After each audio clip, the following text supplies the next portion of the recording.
Sudah, Pak.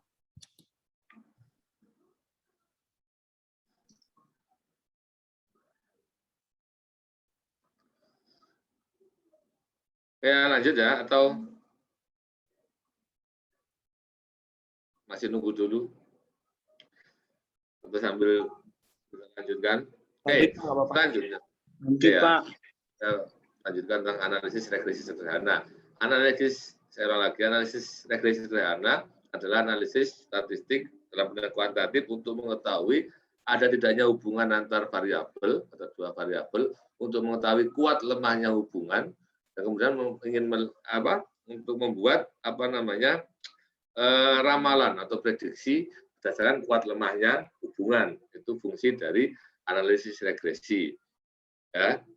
Nah, kita contohkan di sini adalah tentang variabel X dan Y. Variabel X-nya adalah kompetensi belajar. Jadi ada tidaknya hubungan antara kompetensi belajar dengan kinerja guru. Sorry, kompetensi guru, kompetensi belajar. Hubungan antara kompetensi guru sebagai variabel X dan kinerja guru sebagai variabel Y. Ya. Seperti tadi, analisis regresi berarti terkait dengan hubungan antara kompetensi dan kinerja adalah ada tidaknya hubungan kompetensi dan kinerja guru. Seberapa besar kuat lemahnya hubungan kompetensi dan kinerja guru. Cuma bagaimana prediksi atau ramalan terkait kuat lemahnya hubungan kompetensi dan kinerja guru. Ya.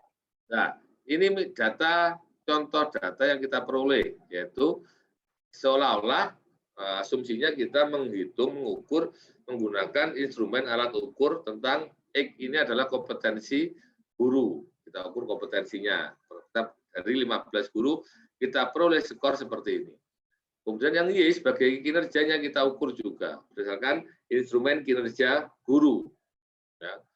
Sehingga diperoleh skor dari 15 guru itu seperti ini. Dan ini sudah memiliki pasangan data. Untuk yang tadi Pak, yang linear dan sinergi tadi, gambarannya kayak gimana Pak? Linear berarti kan data X dan Y ini bersifat linear, sesuai, cocok lah ya. Pasangan ini kan pasangan-pasangan data. Oh gitu. Saya paham Pak. Saya paham Pak. Linear ya, linear regresi atau bahasanya regresi Y atas X itu bersifat linear. Linear maksudnya ya, ini mempunyai kesesuaian gitu kan ya. Adanya keterkaitan Pak ya? Ya, tapi belum pada tahap final ya, keterkaitan hubungan dalam makna regresi ini. Ya. Ini sebagai salah satu prasyarat seperti itu. Ya, sehingga ketika sudah ini untuk analisis regresi, pertanyaannya 3 ini. Nanti yang kita jawab ada 3 ini. Pertama adalah tentang menentukan persamaan regresi Y atas X-nya. Kita menentukan persamaan regresi Y atas X-nya dulu. Kemudian yang B, melakukan pengujian linearitas Y atas X dan uji signifikansi atau keberartian regresi Y atas X-nya. Maknanya ya kan. Yang C, menghitung koefisien korelasi dan koefisien determinasi. Disinilah yang menentukan ketemu besar kecilnya hubungannya itu. Berapa persen sih bisa mempengaruhi X kepada Y atau hubungan X dengan Y itu berapa persen, itu kan ya. Itu nanti di koefisien determinasi. Tapi saya ulang lagi, karena ini alat bantu harus kuat di kajian teorinya yang melahirkan hipotesis, itu kan ya.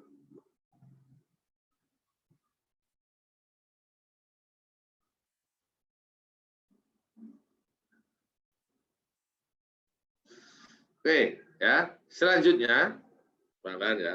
Nanti pasti kita lanjut minggu depan. Selanjutnya, kita buat tabel persiapan regresi sederhananya. Tabel masih sama ya. Ini kan teman-teman sudah beberapa kali membuat, berarti sudah nggak asing lagi kan ya. Tinggal menentukan dulu ini nomor subjek atau N atau responden, tergantung. Kalau siswa ya siswa, mahasiswa guru ya guru. Maksudnya ini kan respondennya atau N-nya, ya.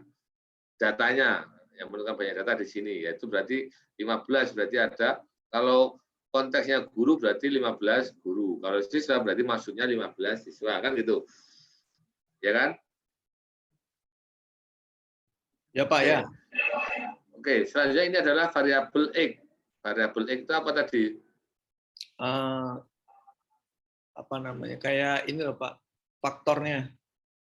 Variabel X tadi apa? Kompetensi guru. Kan gitu tadi. Ya, Kita kan ingin mengetahui hubungan antara kompetensi guru dengan kinerja guru. Berarti kita punya dua variabel, kompetensi dan kinerja. Dan X ini sebagai variabel kompetensi, Y ini sebagai variabel kinerja. Ya. Karena kita butuh statistik perhitungan matematik, maka kita harus wujudkan dalam bentuk angka atau skor. Atau mungkin selama ini dikenal walaupun nggak tepat juga ya, nilai, karena nilai itu bersifat kualitatif. Oke lah, nggak apa-apa. Ya, nah ini skor atau angka atau nilai dari kompetensi guru. Ya, setelah dihitung atau diuji, guru suruh mengisi atau diisi instrumennya, nah, diperoleh bahwa guru pertama dapat skor 40, kedua 55, dan seterusnya. Ya, diperoleh total X-nya seperti ini. Berarti yang kedua, kita juga butuh skor data tentang variabel Y sebagai kinerja guru. Ya, nah inilah yang disebut data politomi atau kontinum, gitu kan ya. Kemarin kan kita sudah punya pembanding, yaitu data dikotomi kan lawannya. Perbandingannya data dikotomi kemarin yang 1-0. Ya. Dan ini data ini syaratnya adalah data bersifat interval atau rasio. Ya, di awal kita sudah bahas itu. Maksudnya seperti ini datanya, data interval rasio itu. Ya. Oke, setelah ini sudah kita peroleh data seperti ini, kita punya data seperti ini, nah, data dari masing-masing variabel, maka ini bisa kita lakukan uji analisis regresi sederhana. Ya. Dan ini tabel pembantunya, kita butuh nyari X kuadrat sesuai kebutuhannya nanti. X kuadratnya berapa? Tinggal dikuadratkan dari X ini, berarti 40 kuadrat, 55 kuadrat ini. Silakan kalau mau dicek, atau nanti dicek juga boleh. Dan juga kita perlu Y kuadrat. Ini ketemu. Ya. Kemudian perlu hitung X kali Y. Dan di total. Ketemu ini sigma. Jumlah ini yang maknanya sigma itu ini. Jumlah bawah ini yang disebut dengan istilah sigma. Jumlah. Ketika sigma X berarti jumlah X berarti yang ini. Sigma Y berarti yang ini, sigma Y kuadrat yang ini, sigma Y kuadrat yang ini, sigma X Y berarti yang ini. Oke ya? Sehingga data ini bisa disederhanakan menjadi seperti yang di samping ini. Kalau sudah ketemu ini kan sebenarnya nggak perlu ini, kita kan butuh data ini. Nah, yaitu sigma X adalah 695 ini, sigma Y 245 ini, dan sigma XY 12092. Dan kita perlu menghitung juga rata-rata X bar berarti rata-rata X, Y bar berarti rata-rata Y. Rata-ratanya bagaimana? Kalau X berarti 695 dibagi 15. Ini nanti silahkan dicek sendiri ya. Kalau Y rata-rata, ini maksudnya Y rata-rata ya, rata-rata. Berarti jumlah dari Y dibagi banyak data 15. Ketemu rata-rata X-nya 46,33, rata-rata Y-nya 16,33. Oke, sudah ya? Ya Pak, lanjut. Gampang kan ya? Kalau hitungnya kan gampang sebenarnya. Yang penting konsepnya pahami ya.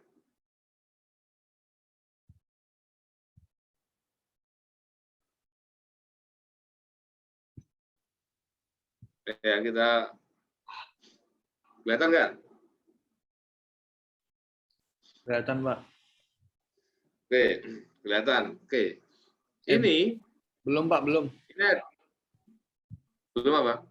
Belum kelihatan. Yang baru, slide yang baru Pak ya, gambar yang baru. Oh, belum kelihatan. Belum. Sorry.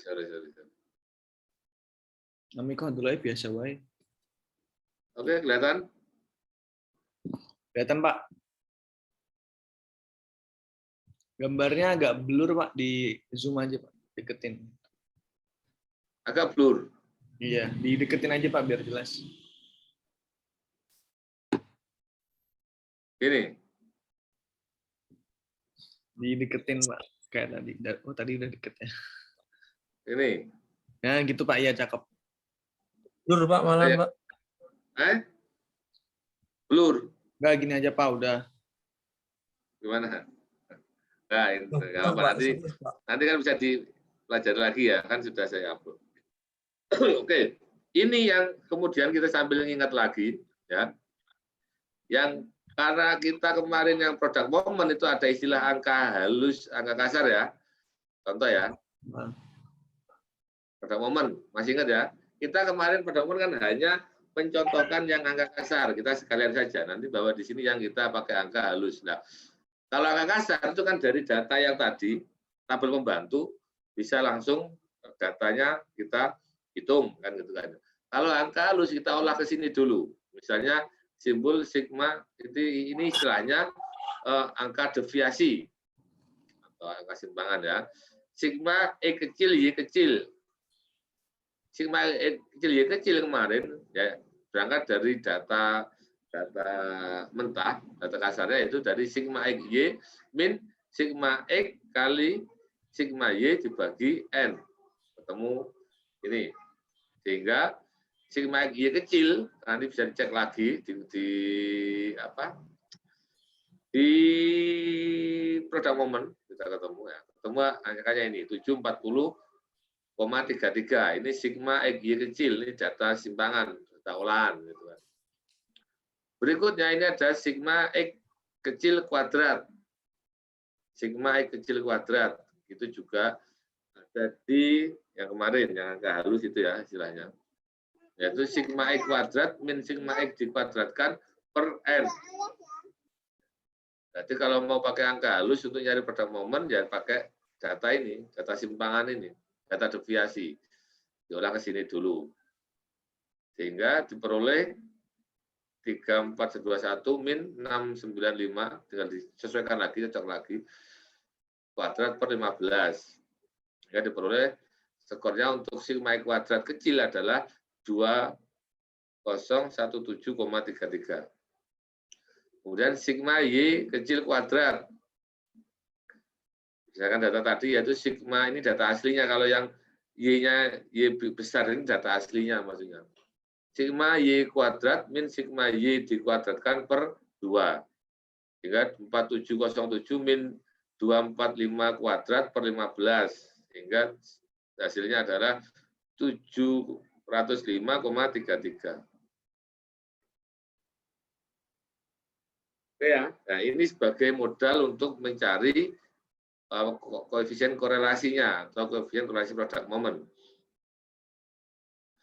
Ya, selanjutnya kita mencari menghitung persamaan regresinya yang tadi, yang A tadi.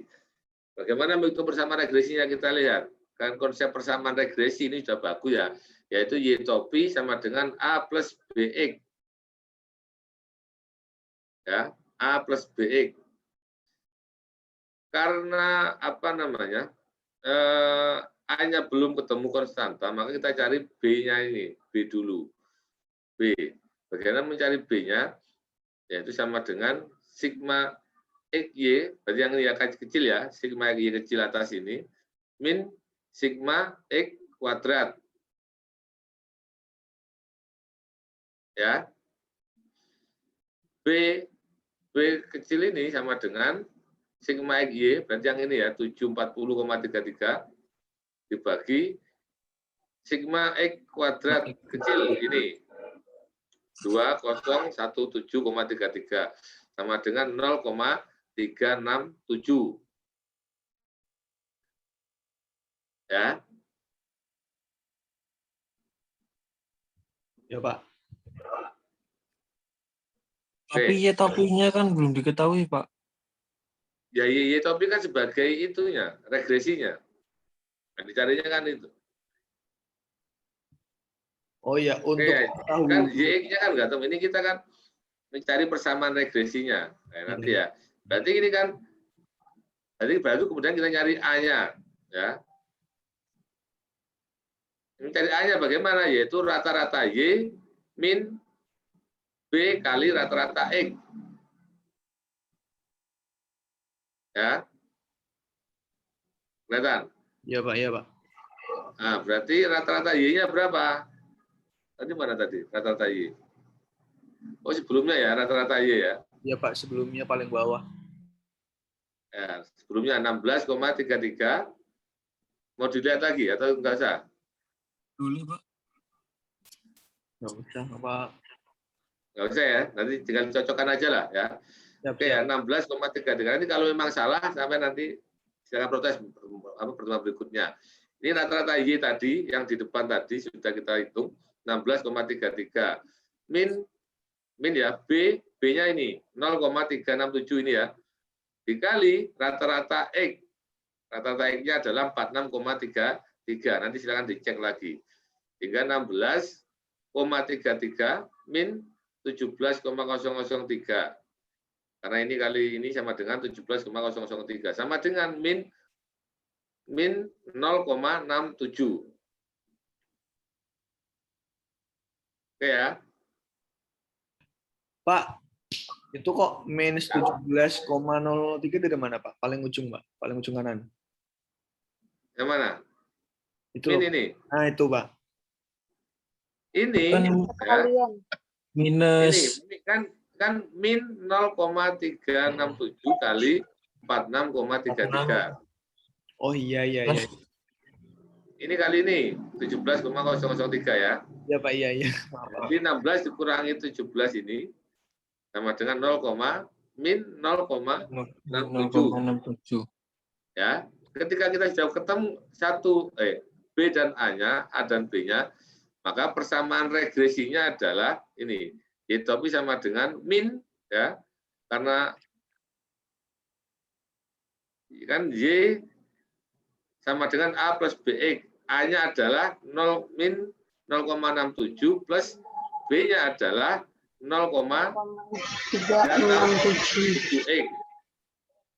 Artinya, kan gitu. Artinya apa? Ya nanti setiap X-nya tambah 1, yaitu menjadi jumlah Y-nya. Kalau X-nya 1, berarti berapa? Itu menjadi Y-nya. X-nya misalnya 2, itu kan menunjukkan pertambahannya. Ya.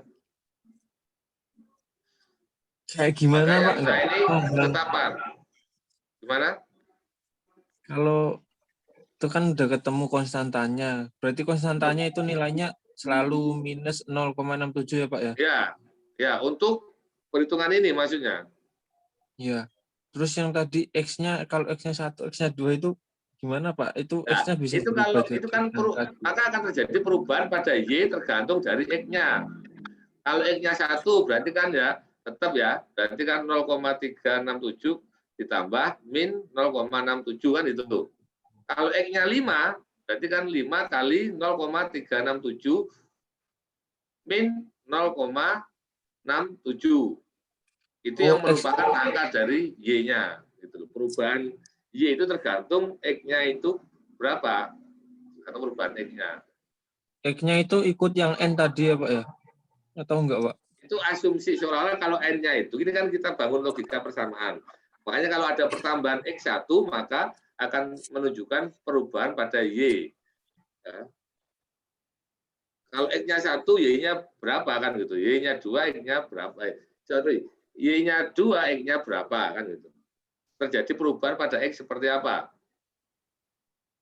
Itu berarti X itu masuknya dari mana Pak? Apa rumus Pak? Ini kan persamaan. Ya, persamaan ketentuan, gitu kan ya. Yang jelas yang A ini kan nggak berubah. Yang berubah kan B-nya ini ketika X-nya berubah kan gitu. Ini menunjukkan gambaran ketika perubahannya X berapa, maka akan terjadi perubahan Y seberapa kan gitu loh. Pak mau tanya. Kalau X 10, berarti kan tinggal dihitung saja. Nanti kan tergantung X-nya berapa. Y topinya 2, Y topi 2 sama Y ini kan belum Y-nya kan yang menunjukkan X-nya 2. regresinya. Regresinya nanti tergantung dari X-nya ini. kan regresi Y atas X, kan gitu. Ya, menunjukkan regresi Y atas X. Persamaan seperti ini. Kalau X-nya misalnya tambah 2, nah berarti akan terjadi perubahan pada Y sebesar berapa? Gitu loh. Menunjukkan bahwa X ini akan nanti berpengaruh atau punya hubungan terhadap Y-nya itu sebesar ini tadi, perhitungan ini. Min 0,67 plus ini tadi, kali X. Begitu. Ini persamaan regresinya. Oke ya, ini sudah 15 menit lebih. Sudah ya, saya pindah kelas. Kita lanjut minggu depan.